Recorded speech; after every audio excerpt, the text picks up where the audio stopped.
see what we got. Spin it up.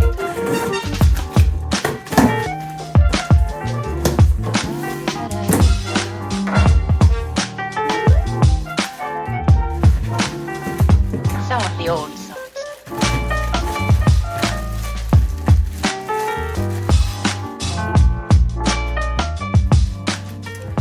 Looks like we got a pair of the Skechers Speed Freek.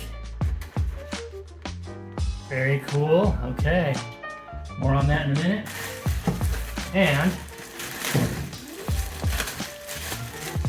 a pair of the Skechers Razor TRL, short for trail. Been a long time. Ah, interesting. Okay, let's go to the garage. Share some thoughts on these. Some of the old songs.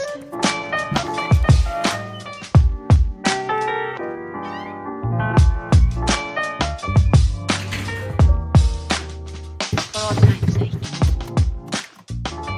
Okay, there we have it. Let's start with the, oh gosh. We'll start with the Razor TRLs. Now, I've actually had an opportunity to put my feet in these. I have not run in them yet, but I will do that probably tomorrow, and I'll share a video about it. So make sure you're subscribed. Stay tuned for that. My initial thoughts on this, the midsole feels very similar to like the original Razor 3 or the Razor Elite. So the midsole feels very similar.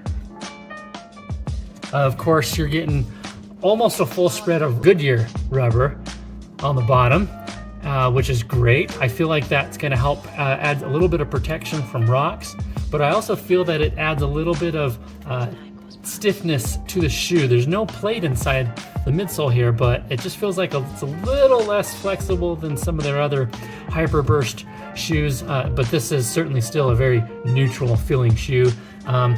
Fairly flexible, but I think it's going to be a very fun trail shoe.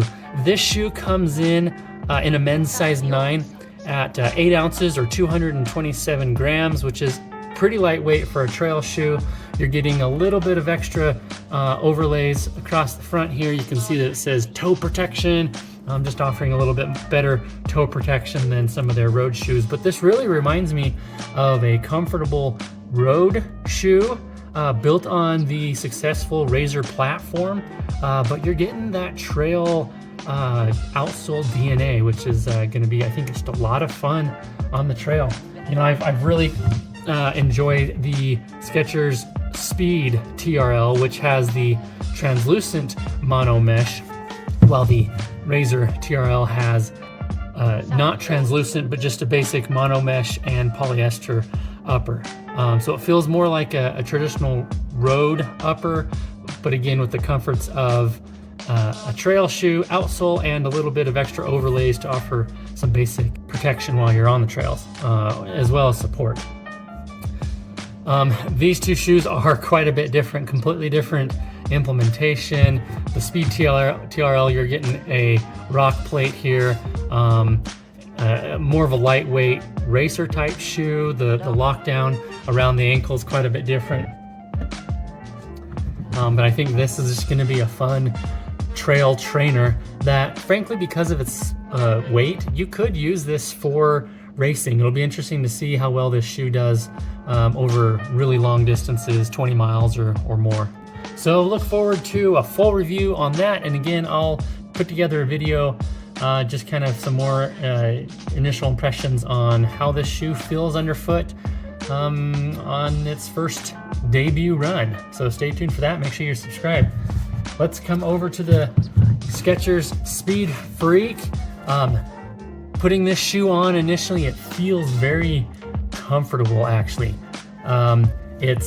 It reminds me a lot of, here, I got it right here, the Speed Elite.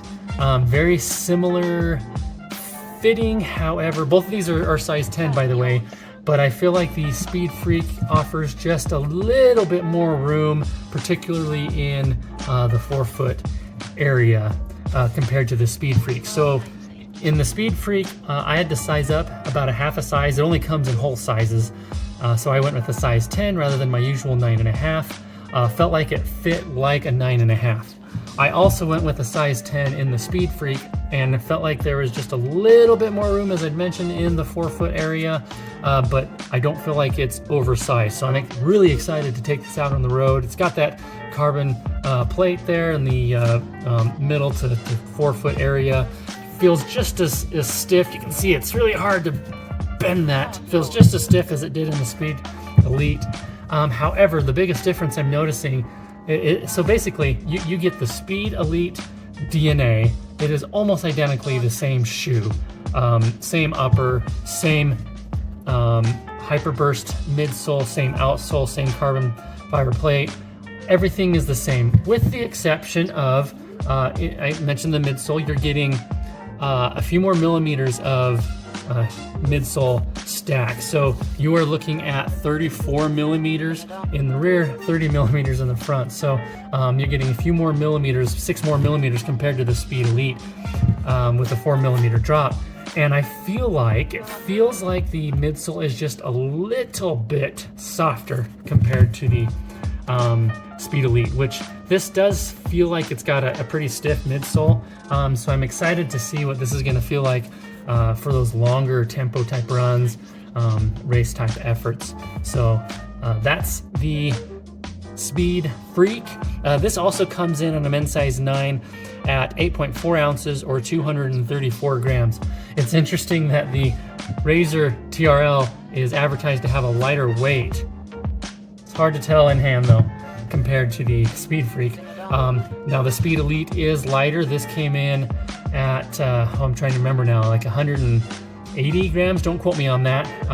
Quite a bit lighter than the Speed Freek, but you get more midsole, which could make this shoe quite a bit more comfortable for those long distance efforts, you know, those long tempo runs, marathons, things like that. I'm very excited about this shoe. Can't wait to put some miles in it. I will do a full review of both of these shoes when I get to 50 miles. So make sure you're subscribed and stay tuned for that. Okay, I think that's it. What questions do you have? I guess that really is it. Did you notice something? Yeah, I have a different hat on and my jacket and a different shirt. It's a different day. It's a couple days later from when I actually received the package. Skechers, thank you for sending those shoes to me. I'm super excited to put some miles in them and provide a full review, get my thoughts out there. Stay tuned for more and be consistent, express gratitude, and enjoy every mile. I will see you guys on the next video. Bye now.